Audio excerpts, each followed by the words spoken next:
오늘 말씀은 야고보서 2장입니다. 야고보서 2장은 이웃 사랑의 계명, 그러니까 내 이웃을 내 몸과 같이 사랑하라는 그 계명의 실천을 촉구하는 것과 믿음의 실천을 강조하는 그런 내용의 장입니다. 그래서 이웃 사랑하는 법을 실천하는 것이 곧 하나님의 말씀을 믿음이 있는 것이다. 믿음의 실천이 있어야 그게 온전한 믿음이다 라고 이렇게 강조를 해주고 있어요. 그러면서 이웃을 사랑할 때에 외모로 보고 판단하지 말고, 외모가 뭐 아주 화려하고 뭐 돈 많고 명품을 주는 사람은 아주 반기고 뭐 좋은 자리 높은 자리 두고, 또 그러지 않는 사람은 저기 완전히 갈시하고 뭐 오든지 말든지 이렇게 외면을 하고 그러면 안 된다는 겁니다. 오히려 하나님은 그 가난하고 어렵고 또 약하고 미미한 존재들을 들어서 오히려 그 하나님의 유업을 물려주고 하나님 뜻을 실천하게끔 하나님 말씀을 이어갈 수 있도록 이렇게 하지 않느냐는 거죠. 부자들은 뭐 잘 대해줘도 뭐 눈에 차지도 않고, 오히려 그들은 자기들 마음에 안 들면 뭐 우리를 법정에 고발하고 그냥 법정 싸움 해가지고 돈 많으니까 오히려 우리를 곤란하게 만들고 핍박하는데 앞장서는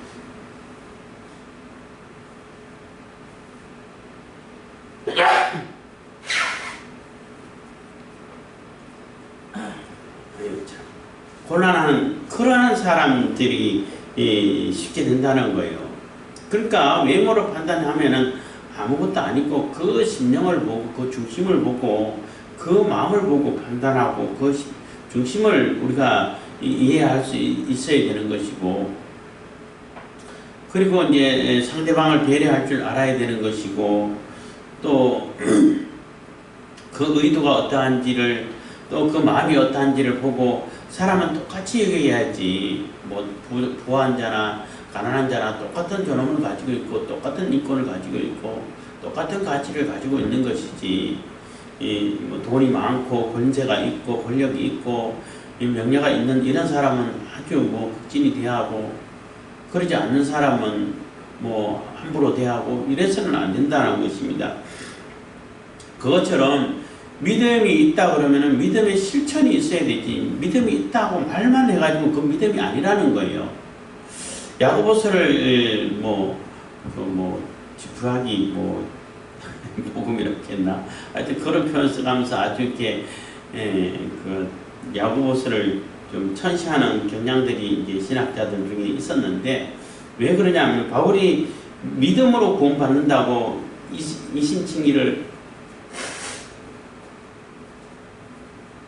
이신칭이 교리를 잘 이렇게 설명해 놨는데, 느닷없이 야고보는 믿음만 가지고는 안 된다. 행함이 있어야 된다. 행함으로 믿음을 증명할 수 있다. 이렇게 얘기하니까 뭐 서로 이렇게 상치되고 서로 이렇게 모순되는 것이 아니냐, 이런 오해를 하고 있는데, 그런 오해는 할 필요가 없어요. 바울이 얘기하는 것은 할례자들, 유대주의자들을 강요하는 것처럼 할례를 받아야 되고, 구원받을 때 구원받는 조건이 할례 받아야 되고 의식법을 행해야 되고, 그러한 의식법을 행하는 그러한 그 행동이 있어야 그것 때문에 구원을 받는 것이다 라고 주장할 때 그건 아니다라는 거예요. 믿음으로 구원받지 그런 행위를 가지고 구원받는 것은 아니다 라고 얘기를 하는 것이고, 바울도 믿음의 실천을 당연히 얘기를 하죠. 그리고 야고보서 1장을 얘기할 때도 얘기했지만은 이 히브리 사람들, 그러니까 유다 사람들이라든지 히브리적인 사고방식을 가진 사람들은 믿음으로 구원을 받지 행함으로 구원받는 것이 아니야 라고 얘기를 하면 다 알아들어요. 내가 할례를 안 받아도 그 제사법은 예수님께서 오셨기 때문에 다 이렇게 완성이 되고 이렇게 그 할 역할을 다 했기 때문에 폐지되었기 때문에 그것은 중요한 것이 아니야. 그거하고 상관없이 믿음으로 구원받아 하면은 그 믿음이 그냥 말로 생각으로 나 믿어, 말로 그냥 믿어 한다고 해서 믿음이 아니라는 걸 다 알아요. 유대인들은. 믿음의 실천이 있고 믿음의 결과, 믿음의 열매까지 다 포함해서 믿음이라고 생각한다고. 근데 이제 야고보서를 쓰는 이유는 여러 곳에 흩어져 살면서 헬라적인 사고방식이 들어가지고 굉장히 분석적으로 이 생각이 바뀐 거예요. 내가 믿는 거하고 내가 실천하는 거하고 따로따로 생각한다고. 한국 사람들처럼. 내가 말로 믿는다라고 얘기하면은 그게 믿음인 거구나. 내가 믿음 있다 그러면 믿음 있다라고 생각한다는 거예요. 그렇지만 생각만 가지고는 믿음이라고 할 수 없다는 거죠. 내가 믿음 있어, 믿음을 가지고 있어 라고 생각하고 나 믿을 거야 라고 생각한다고 해가지고 그 믿음이냐 하면은 믿음이 아니라는 거죠. 믿음에 대한 기대일 수는 있어요. 믿음에 대한 착각일 수도 있고 조금 좋은 말 하면 기대일 수도 있지만 그 믿음은 아니에요. 믿음은 실천해야 믿음이 되는 거예요. 내가 믿는다 그러면은 그대로 당연히 따라 행동하고 그대로 따라 하죠. 근데 믿는다고 말하면서 행동을 안 해. 그건 믿음이 아니라는 거예요. 그래서 야고보서에서 주장하는 것은 그러면 내가 믿음의 실천을 해가지고 내 믿음은 이런 실천하는 믿음이야. 이게 믿음이야. 라고 나는 나타내 볼 수 있는데 너 믿음만 강조하고 실천 안 하는 너는 뭘로 증명할 거냐는 거예요. 믿음이 있다는 걸. 아무도 증명을 못 한다는 거죠. 그래서 결국 그건 믿음이 아니야. 그래서 죽음이다. 영혼 없는 육신이 죽은 시체죠. 그냥 시체뿐인 거죠. 뭐 사는 생명이 있는 사람이라고 말할 수 없잖아요. 그것처럼 실천 없는 행위 없는 그런 실천의 행위가 없는 그러한 믿음은 죽은 믿음이야. 다른 말로 믿음이 아니야 라는 것입니다. 그것이 오늘 2장의 요약이라고 말할 수 있습니다. 1절입니다. 내 형제들아 영광의 주 곧 우리 주 예수 그리스도를 믿는 믿음을 너희가 받았으니 사람을 외모로 취하지 말라. 그래서 외모를 보고 판단하는 것은 가장 사실 좀 천박한 판단 기준이라고 볼 수 있어요. 돈으로 모든 것을 판단하는 사람들 볼 때에 참 그냥 웃지요 할 정도가 되잖아요. 그냥 따져보지도 않고 그 말이 어떠한지도 알아보지도 않고 무조건 하는 판단하는 그러한 사람들 특히 이제 한국에도 그렇고 외국에도 그렇다고 얘기를 들었는데 차를 보고 이제 사람들 판단 많이 하잖아요. 티코 끌고 가면 취급도 안 해줘. 아예 주차장에 들여보내주지도 않아.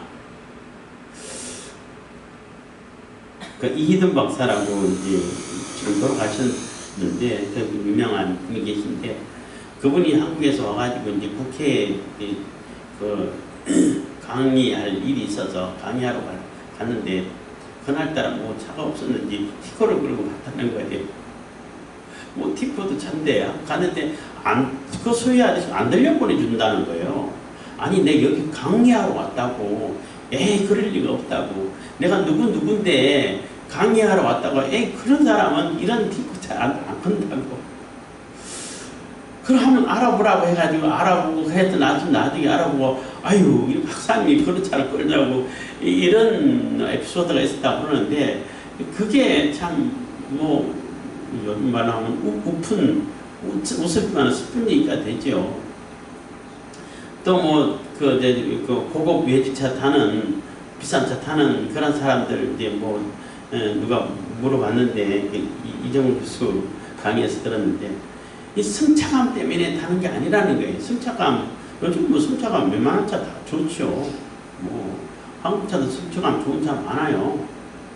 그럼 왜 타냐 했더니 하차감 때문에 산다는 거예요. 그게 뭐냐? 하차감이 또 뭐냐 했더니 딱 타고 내릴 때 사람들이 와 하는 이런 걸 보고 그 차를 이렇게 산다는 거예요. 사실 그게 얼마나 천박하고 얼마나 참 수준이 떨어지고 하냐라는 것 생각이 들잖아요. 운전하다 보면은 또 그런 경험도 많이 해요. 제가 티코 끌고 다닐 때는 차들이 배려도 안 해주고 충분히 먼 거리가 있어가지고 좌회전 깜빡이 켜고 차선 변경하려고 그러면 그 차가 쏜살같이 달려와요.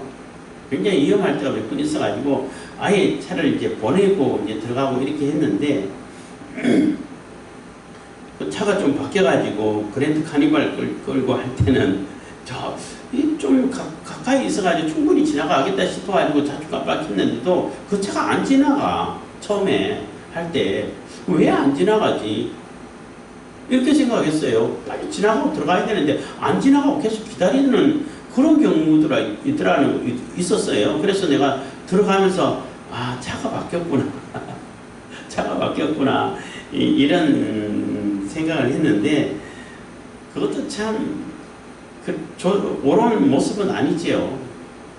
티코든 큰 차든 충분히 들어올 수 있는 공간이 되면 들어가야 되는 거고 조금 살짝 기다렸다가 들어가면 되는 것이지. 그리고 한 가지 더 우선 얘기하면은 티코 끌고 다닐 때 고속도로 가다가 고속도로에서는 너무 늦게 가. 차가 도대체 왜 저렇게 티코도 가기가 불편할 정도로 천천히 가. 그래갖고 할 수 없이 이렇게 추월을 딱 해가요. 그러면은 그때부터 정신이 번쩍 드는지 그 차는 쏘살같이 또 달려와가지고 나를 추월해가 샥 지나가는 것도 봤어. 그러면서 맨날 하는 얘기가 진짜 그렇게 가지. 그럼 내가 추월을 안 했지. 그것처럼 외모로 판단하는 것은 그만큼 옳은 판단이 될 수가 없어요. 그리고 이제 성경에도 나와 있지만은 그 부자들 또 돈 많고 권력 있는 자들 자기가 좋을 때는 좋아하는데 자기들 조금만 불편하면은 바로 그냥 법정에 세워가지고 우리를 곤란하게 만들고 어렵게 만들고 핍박하게 만드는 거, 그런 사람들이 또 그런 사람 될 수 있어요. 그래서 외모로 판단하지 말라는 것입니다. 말이 좀 길었는데 내 형제들아 영광의 주 곧 우리 주 예수 그리스도를 믿는 믿음을 너희가 받았으니 사람을 외모로 취하지 말라. 만일 너희 회당에 금가락지를 끼고 아름다운 옷을 입은 사람이 들어오고 또 더러운 옷을 입은 가난한 사람이 들어올 때에 너희가 아름다운 옷을 입은 자를 돌아보아 가로되 여기 좋은 자리에 앉으소서 하고 또 가난한 자에게 이르되 너는 거기 섰든지 내 발등상 아래에 앉으라 하면 너희끼리 서로 구별한다는 얘기는 차별하여 이렇게 번역해야 돼요. 너희끼리 서로 구별하며 악한 생각으로 판단하는 자가 되는 것이 아니냐 해서 우리가 믿는 자가 믿지 않는 자처럼 이렇게 구별된 삶은 살아야 되죠. 구별한다는 얘기는 이렇게 거룩하다는 그 내용이 될 수도 있는데 여기서는 차별한다는 얘기예요. 그러니까 똑같은 사람인데 겉모양 보고 잘 대해주고 아주 괄시하고 무시하고 이렇게 차별한다는 것입니다.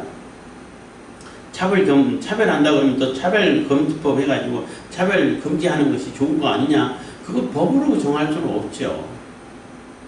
그리고 차별금지법 내용을 보게 되면은 아주 소수 좀 특이하고 그냥 사람들이 볼 때 정상적이지 않는 그러한 사람들을 막 특권을 주면서 정상적인 사람들은 오히려 역차별 당하게 하는 그러한 법이 되는 거예요. 그러면은 차별 금지가 아니라 차별을 합법화하는 그러한 법밖에 안 되는 겁니다. 그래서 이름만 차별 금지법이지 내용은 오히려 차별을 완전히 고착화하고 좀 이 사회에서는 좀 받아들이기 어려운 그런 사람들에게 특권을 줘가지고 그들 마음대로 할 수 있는 그런 법을 만들어가는 그런 이상한 법이 이름만 차별금지법이 되는 겁니다. 그래서 차별을 한다는 거 하지 말라고 해도 고면하고 해야지. 그리고 스스로 판단해가지고 차별하면 안 되겠구나. 이거는 옳은 방법이 아니구나. 이렇게 판단을 해야지.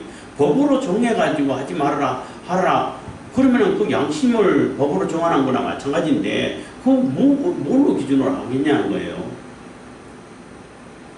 그건 옳지 않다는 것입니다.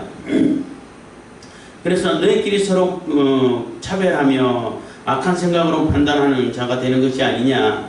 5절 내 사랑하는 형제들아 들을지어다 하나님이 세상에 대하여는 가난한 자를 택하사 믿음에 부유하게 하시고 또 자기를 사랑하는 자들에게 약속하신 나라를 유업으로 받게 아니하셨느냐. 그래서 하나님이 가난한 자들, 약한 자를 택하셔가지고 강한 자를 그렇게 한다, 이런 표현도 있는데, 왜 사람들은 하나님께서 특히 하나님께서 가난한 자를 들어서 약한 자를 들어서 이렇게 주로 사용을 많이 하시냐면은, 그렇다고 해갖고 부자들 강한 자들 안 쓰신다는 거 아니에요. 그들도 하나님 뜻에 합하고 하나님 뜻에 맞으면 쓰셔요. 또 아주 더 요긴하게 쓰시죠. 훌륭하게 쓰시죠. 근데 대부분의 약하고 가난한 자들을 들어 쓴 이유는 그들이 하나님 말씀 잘 들어요. 잘 들을 수밖에 없게 돼 있어요. 그래서 심령이 가난한 자는 복이 있나니, 누가 보면 가난한 자는 복이 있나니, 이렇게 천국이 너희 것이 이렇게 했는데, 왜 그러냐면은 가난한 자들은 다른 데 어떻게 이렇게 기대할 곳이 없어. 기댈 곳이 없어요. 하나님만 바라보고 예수님만 바라보고 복음만, 천국만 바라볼 수밖에 없게 돼 있다. 왜냐하면 아무것도 없어. 너무나 절실해. 그래서 하나님께서 하라고 한 대로 그대로 다 한다고, 따라한다고. 왜냐하면 그 방법밖에 없으니까. 그런데 부자라든지 권력 있는 자들은 자기 나름대로 방법이 많아요. 해결할 방법이 많아. 그래서 굳이 천국을 의지 안 해도 돼.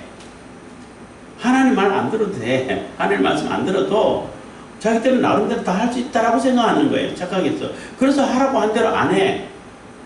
자기 마음대로 하려고 그러지. 그러니까 그런 사람들을 쓸 수 있겠어요? 아무리 사람들이 똑똑하고 권력이 있고 지식이 많다 하더라도 하나님의 지혜, 하나님의 지식을 따라갈 수 있습니까? 지식의 근본이고 지혜의 근본이신데. 그래서 하나님께서 의도하신 바대로 쓰려고 하면 하나님께서 하라고 한 대로 그대로 따라가고 해야 되는데, 가난하고 약하고 보잘것 없고 이런 사람들은 어차피 없으니까 잘 따라해요. 그럼 훈련이 잘 돼요. 훈련이 잘 돼가지고 말씀에 이렇게 훈련이 돼가지고 하나님 뜻을 잘 쓰임받을 수 있는 그런 요건이 만들어져 간다고. 근데 부자들은 안 들어. 하라고 하면은 하라고 한 대로 안 해요. 제발 좀 순종하라 해도 순종 안 해. 자기들이 더 잘하는데, 더 잘한다고 생각하고, 자기들이 더 돈 많고 권력이기 때문에 다 할 수 있는 방법이 많다고 생각하기 때문에 안 해요. 그럼 그거 쓸 수 있냐는 겁니다. 하나님께서 안 쓰시죠. 버리죠, 그냥. 그래도 이제 지식 있고 지식 학자들 중에 가끔가다 회개하러 돌아오는 분, 돌아와가지고 아주 훌륭하게 쓰이는 분들도 가끔가다 있어요. 종종 있는데, 그런 분들은 고집고집 피우다가 나중에 깨닫고, 이게 아니었구나. 그게 하나님 말씀이 진짜구나. 내가 아는 건 별거 아니었구나. 이렇게 깨닫고 돌아와가지고 아주 훌륭하게 쓰임 받죠. 그런 원리가 들어있다는 것입니다. 6절입니다. 너희는 도리어 가난한 자를 괄시하였도다. 부자는 너희를 압제하며 법정으로 끌고 가지 아니하느냐. 그래서 가난한 자들은 조금 자기 싫어도 특별한 방법이 없으니까 그냥 서로 이렇게 이해할 수 있고 배려할 수 있는 이런 마음이 여유가 조금 더 있는데, 부자들은 안 그런다는 얘기예요. 조금만 자기 수가 틀리고 자기 비위에 거슬린다 그러면 바로 그냥 고발하고 그냥 법적 조치를 해가지고 곤란하게 만들고 핍박하고 어렵게 만들고 이렇게 해버린다는 거예요. 그래서 어차피 너희들에게 그렇게 곤란을 주고 법정으로 끌고 가가지고 핍박을 하게 만들고 어렵게 만드는 그 사람들 누구냐? 부자들 아니야. 근데 그들에게는 그렇게 잘해줬는데 그게 오히려 모순된다는 것입니다. 예를 드는 거예요. 비유를 드는 것입니다. 반드시 그렇다는 얘기는 아니고. 7절 저희는 너희에게 대하여 일컫는 바 그 아름다운 이름을 해방하지 아니하느냐. 그래서 그 돈 있고 권력 있고 한 사람들이 결국은 복음으로 성도된 이름, 성도가 되고 하나, 예수 그리스도 안에서 하나가 된 형제된 이러한 아름다운 이름을 결국은 해방하게 만들고 제대로 믿음이 갖지 못하게 만들고 신앙생활을 못하게끔 같이 한 공동체를 이루어가지 못하게끔 자기 마음대로 끌고 가려고 하고 이렇게 만들어 간다는 거예요.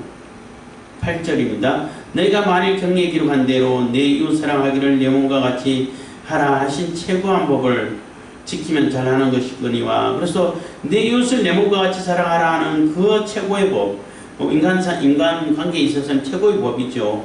그것을 지키는 것은 꼭 잘하는 것이라는 거죠. 만일 너희가 외모로 사람을 취하면 죄 짓는 것이니 죄를 짓는 것이니 율법이 너희를 범죄자로 정하리라. 그래서 그런데 내 이웃을 내 몸과 같이 사랑하라고 하는 그 법을 잘 지키는 것은 좋은데 그것을 외모만 보고 판단하게 되면은 그거 법을 제대로 지키는 것이 못되게 된다는 거예요. 그래서 오히려 그러니까 죄를 범하는 결과를 가져오게 된다는 거죠.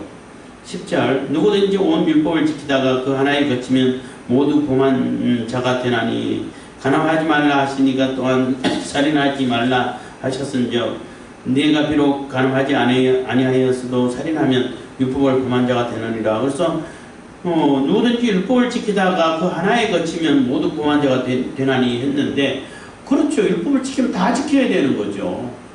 다 나는 9계명 다 지켰는데 1계명은 내가 뭐 1계명쯤이야 안 지켜도 되겠지 않을까? 이게 안 된다는 거예요. 그게 통하지 않는다는 거예요. 그래서 나는 뭐 여기 표현대로 한다면은 간음하지 말라 했으니까 간음 안 했으니까 뭐 살인해도 되겠네? 그거 안 된다. 살인해도 법법을 한 거고 율법을 어긴 거고 간음해도 어긴 거고 네 부모를 공경하라 했는데 공경하지 않은 것도 법을 어긴 거고 하나님 외에는 다른 신을 섬기지 말라고 하는 것도 안 지켰으면 하나님 율법을 어긴 거고 10계명 중에 우상을 만든 것도 10계명을 범한 거고 탐내지 말라 한 것도 탐심을 가진 것도 범한 거고 다 도둑질한 것도 마찬가지고 다 그 어떤 것 하나만 거쳐도 결국은 율법을 다 어긴 거나 마찬가지가 된다는 것입니다. 12절 너희는 자유의 율법대로 심판받을 자처럼 말도 하고 행하기도 하라. 그래서 자유의 율법이라는 얘기는 복음을 얘기하는 거예요. 하나님께서 우리에게 죄사함을 주시고 복음으로 새로 거듭나게 하시는데 그 율법대로 복음의 율법대로 그 심판받을 자처럼 그렇게 말하고 행동하라는 얘기예요. 그 행동과 말이 복음에 합한 삶을 살아라는 얘기가 되는 거죠. 13절 긍휼을 행하지 아니하는 자에게는 긍휼 없는 심판이 있으리라. 긍휼은 심판을 이기고 자랑하느니라. 그래서 여기서 말하는 긍휼은 이제 배려심을 말한다고 볼 수 있어요. 상대방을 이해해주고 상대방 입장을 생각해주고 그 사람을 어떻게 하면 살고 또 용기를 가지고 희망을 얻고 다시 일어설 수 있게 해줄까 하는 이러한 마음을 갖는 것이 긍휼한 마음이라고 말할 수 있어요. 다른 말로 불쌍히 여긴다 하면 또 기분 나빠하는 사람들이 있더라고요. 하나님이 우리를 불쌍히 여기시는 것은 당연하고 감사하고 공허할 일이죠. 근데 같은 사람끼리 불쌍히 여기고 하면은 치료가 뭔데 이렇게 생각하는 사람들이 간혹가다 있더라고요. 그래서 그걸 그냥 불쌍히 여긴다 그러면 표현이 그러니까 그 사람의 입장을 생각해주고 그 사람을 배려해주고 그 사람이 어떻게 하면 살 수 있을까? 어떻게 하면 생명을 얻을 수 있을까? 어떻게 하면 재기하고 일어설게 해줄 수 있을까? 이러한 입장에서 사랑을 베푸는 것이 바로 긍휼이라고 말할 수 있습니다. 하나님도 마찬가지죠. 우리가 죽을 수밖에 없는 죄인이었는데 어떻게 하면 저 죽을 수밖에 없는 죄인을 구할 수 있을까? 이 고민하셔가지고 직접 오셨잖아요. 그게 긍휼이 되는 겁니다. 14절입니다. 내 형제들아 만일 사람이 믿음이 있노라 하고 행함이 없으면 무슨 이익이 있으리요? 그 믿음이 능히 자기를 구원하겠느냐? 그래서 만일 사람이 믿음이 있노라고 말은 하는데 그 믿음의 실천이 없어. 그러면 그게 어떻게 믿음이 되겠냐는 거예요. 그 믿음의 능력이 되겠냐는 겁니다. 그 믿음이 어떻게 자기를 구원할 수 있겠냐는 거예요. 그 믿음에 대해서 막 토론을 어떻게 하다가 조금 제가 굉장히 분석적인 그런 그 사고방식을 가지고 있어서 그런지 몰랐지만은 그 믿음이라는 것은 결국은 하나님이 판단하시는 것이지 사람이 판단하는 게 아니다. 이런 이제 결론을 이렇게 내리기도 했는데 하나님 보실 때에 합당한 믿음이 받아지는 인정되는 믿음이 그게 믿음인 것이지 내가 아무리 믿음이 있다고 이렇게 하더라도 하나님이 인정 안 하시면 그거 믿음 아니야. 그거 소용없는 거야. 이러한 이제 토론을 한 적이 있는데 그 말이 되는 겁니다. 내가 아무리 믿음이 있다 해도 믿음의 실천이 없는데 사람들이 봐도 조금 믿음이 아니야 라고 하는데 하나님께서 그걸 인정하시겠냐는 겁니다. 15절 만일 형제나 자매가 헐벗고 일용할 양식이 없는데 너희 중에 누구든지 그에게 이르되 평안히 가라 더욱게 하라 배부르게 하라 하며 그 몸에 쓸 것을 주지 아니하면 무슨 이익이 있으리요. 이와 같이 행함이 없는 믿음은 그 자체가 죽은 것이라. 그래서 그 실천하는 예를 또 드는 거죠.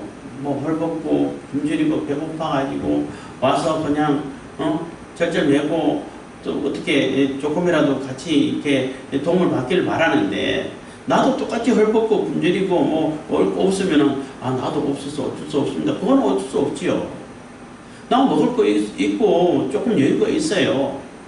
그런데 왔으면은 그걸 나눠주고 베풀어 주면서 그래 좀 힘을 내서 일을 해서 어떻게 그러고 다니냐, 따뜻하게 다니고 배부르게 다니고 조금 이렇게 그래야 일을 할 수 있지. 일을 해가지고 조금 이렇게 생산력을 나타내서 이렇게 해라 이렇게 할 때에 그럴 때 의미가 있는 것인데 배부르게 해야 돼, 따뜻하게 해야 돼, 이렇게 평안을 가져야 돼 이렇게 일을 하면서 아무것도 공급을 안 했죠. 그럼 그 사람은 그러고 싶어서 그러겠어요? 안 그런단 말이에요.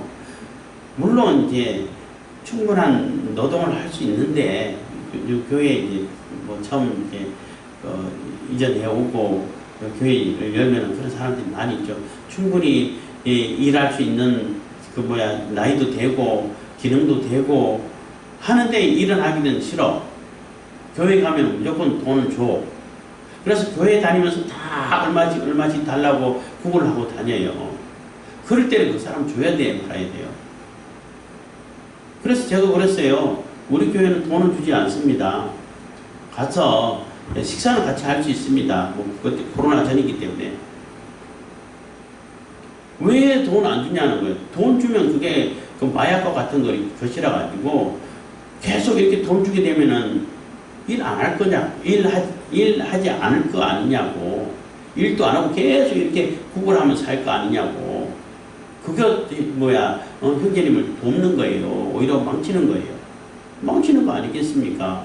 가서 막노동이라도 하라고. 일자리가 그렇게 찾으면은 하루 일당 받는 일자리 많아요. 하기 싫어서 그렇지, 좀 힘들어해서 그렇지.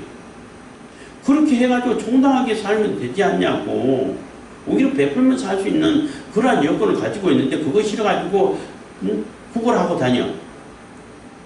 제가 광명에 있을 때 그때 이제 1990년대죠. 90년대 그때인데 92년도, 94년도 요쯤이 됐는데 그때만 해도 그 프라이드 승용차 끌면은 그래도 어느 정도 월급 한 300만 원 받고 이런 사람이 끌 수 있는 사람이었어요. 보통 그때는 서민 그러면은 100만 원 정도 월급이 받고 뭐 이런 정도였는데 한 300만 원 정도 받아야 그런 차 끌 수 있는데 매주마다 와서 이제 교회 와가지고 얼마 1,000원씩 얼마씩 달라고 하는 구걸하는 사람이 있었어요. 그 사람이 있었는데 월요일날 무슨 교회 행사가 있어가지고 내가 그 교회는 좀 맨날 이렇게 내가 맨날 매일 일찍 가. 약속 있으면 약속된 시간에 가면은 그보다 좀 많이 늦게 나오는 그런 습관들이 좀 있었는데 나와가지고 뭐 차를 이게 준비하고 있는데 저 사람 아니야? 하고 봤는데 그 프라이드를 끌고 그 교회 옆으로 싹 지나가는 걸 봤어요. 분명히 그 사람 맞아요. 그러니까 그렇게 구걸해가지고 이게 승용차 끌 정도로 끌고 다니더라고. 야, 저것도 능력인가? 이렇게 생각을 했는데 그게 옳은 일이냐는 거예요. 옳은 일이 있냐는 겁니다. 진짜 배고파가지고 더 이상 방법이 없고 하는 그런 사람들에게 조금 내게 여유 있는 것도 나눠주면서 다시 일을 할 수 있도록, 다시 재기할 수 있도록 이렇게 만들어주는 것이 사랑인 거죠. 그 습관적으로 그냥 그것을 습관대로 하고 그것을 국어를 직업으로 삼는 그러한 자에게 돕는 것은 오히려 돕는 것이 아니라 그 사람을 해치는 것이 아닐까 이런 생각도 합니다만은 뭐 이제 그거는 여러 가지 이제 그 경우가 있고 이제 그 사회 현상들이 있기 때문에 그런 경우도 있는데 여기서 말하는 거는 그런 경우가 아닌 거예요. 정말로 배고팠고 먹을 것이 없고 다시 방법이 없고 해서 있는 사람들에게 말로만 그렇게 하고 하나도 안 도와주면은 그게 무슨 의미가 있냐는 것입니다. 그게 무슨 의미가 있냐는 것입니다. 18절 혹이 가로되 너는 믿음이 있고 나는 행함이 있으니 행함이 없는 내 믿음을 내게 보이라. 나는 행함으로 내 믿음을 내게 보이리라. 이게 이제 바로 그 얘기가 되는 것인데, 믿음이 있고 나는, 그럼 너는 믿는다고 말은 하는데 행동이 없어. 믿음의 실천이 없어. 나는 믿음의 실천을 하고 있어. 그러면은 나는 믿음의 실천을 하면서 행동을 하면서 내 믿음은 이거야 라고 나타내 볼 수 있는데, 믿음 있다고 말하는 너는 실천도 안 해. 그냥 믿음 있다고 말만 해. 그럼 믿음을 뭘로 증명할 거냐는 거예요. 아무것도 증명하지 못한다는 것입니다. 그래서 내가 하나님은 한 분이신 줄 믿느냐 잘하는도다. 여기서 말하는 믿는다는 얘기는 그냥 인식하고 있다는 거예요. 그냥 지식적으로 안다는 정도밖에 안 되는 거예요. 그 유대인들은 이것을 믿음이라고 인정을 안 하죠. 그건 믿음이 아닌 거죠. 그렇지만 이제 헬라 사람들은 믿는다라고 생각하면 그 믿음이라고 생각한다는 겁니다. 잘하는도다. 귀신들도 믿고 떠노니라. 그래서 귀신조차도 하나님이 한 분인 줄 다 믿고 있어. 다 알고 있어. 그냥 지식적으로 안다는 얘기가 되는 거죠. 여기서 말하는 믿음은. 그 정도는 귀신들도 다 알아. 근데 귀신들은 하나님을 믿나요? 안 믿잖아. 하나님 말씀대로 안 따르잖아요. 분명히 하나님은 한 분이시고 하나님이 전능하신 분이시고 하나님께 심판권이 있는 분이시고 하나님 우리를 다 귀신들도 다 지옥불에 던져넣는 그런 하나님이신 걸 다 알아요. 근데 하나님 믿냐면 안 믿잖아. 안 따르잖아요. 그거하고 뭐가 다르냐는 거죠. 믿음 있다고 말은 하는데 믿음의 실천이 없으면 20절 어떠한 사람아 행함이 없는 믿음이 헛것인 줄 알고자 하느냐. 우리 조상 아브라함이 그 아들 이삭을 제단에 드릴 때에 행함으로 어렵다 하심을 받은 것이 아니냐. 네가 보거니와 믿음이 그 행함과 함께 일하고 행함으로 믿음이 온전케 되느니라. 그래서 아브라함도 마찬가지라는 얘기야. 하나님께서 하나님을 믿으니까 그것을 의로 인정받았다고 하고 하나님 벗이 되고 친구가 됐다 했는데, 하나님이 믿기 때문에 하나님께서 네 독자 이삭을 바치라 할 때 그 믿음을 가지고 분명히 하나님께서는 이삭을 통해 가지고 약속을 이어간다고 약속하셨는데 이삭을 바치라고, 그것도 번제로 바치라고 하나님께서 제일 싫어하신다고 하는 그런 방법을 바치라고. 그러면 분명히 하나님께서는 대안이 있다라 라고 믿었다는 거예요. 그 믿음이 있으니까 하나님은 분명히 이 이삭을 바쳐도 다시 살릴 수 있는 능력이 있으신 분이시고 분명히 대안이 있기 때문에 하라고 하신 거다라는 믿음이 있기 때문에 실천했다는 거예요. 그렇잖아요. 실천했잖아요. 그러니까 그 믿음이 있기 때문에 실천이 자연스럽게 나오게 되는 것인데, 그 실천이 나온 것은 믿음이 있다는 얘기가 되는 거죠. 이게 논리적으로. 근데 실천이 없다는 얘기는 그 믿음이 없다라는 얘기가 된다는 거죠. 말로는 믿는다고 이게 해도.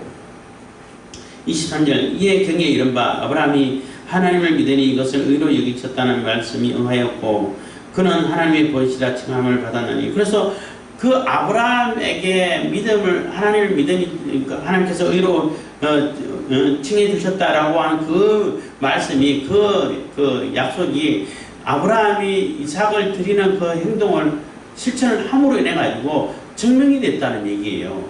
그러니까 하나님하고 아브라함이 친구처럼 친구 관계로 이제 막 아주 가까워지고, 하나님께서도 아브라함을 인정해주고 하나님도 아브라함을 절대적으로 믿고 아브라함도 하나님을 절대적으로 믿고, 이런 믿음의 관계가 형성되어 있으니까 그 형성되어 있다는 것이 증명되는 것이 뭐냐는 거예요. 이삭을 드리라고 할 때 주저없이 가가지고 드리려고 했던 거,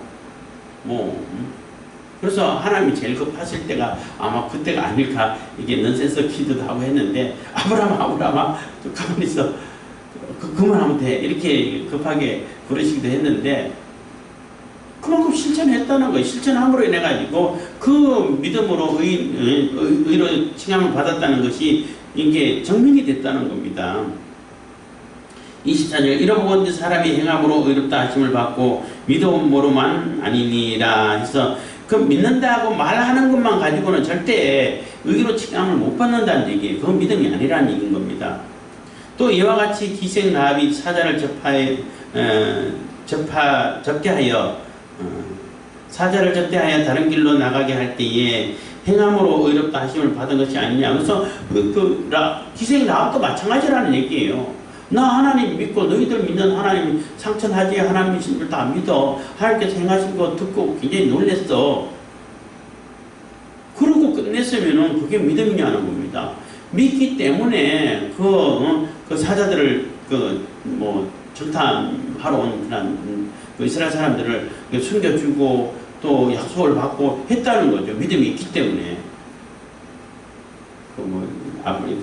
라합 얘기할 때에 어떻게 적군의 간첩인데 신고 안 하고 그걸 잡아준 것이 잘하냐, 숨겨주고 하는 것이 배반하는 것이 아니냐, 이렇게 누가 질문한 때가 있었는데, 만약에 라합이 그 정탐꾼을 잡아가지고 고발해가지고 잡아가지고 처형을 하게 되면은 그 여리고 성이 구원을 받게 되고 방비가 되고 지켜지면은 그렇게 해야죠. 자기 그 성인데. 근데 라합이 볼 때, 그리고 라합 볼 때뿐만 아니라 라합이 그 정탐꾼을 잡아서 주던 아니면 보내주던 상관없이 여리고성은 망한다는 얘기예요. 점령당한단 말이에요. 다 죽게 된다는 것을 알고 있어. 그러니까 라합이 그 정탐꾼을 잡아서 고발해서 바치던 아니면 살려서 보내주던 어쨌든 그거하고 상관없이 여리고성은 망하게 돼 있다고.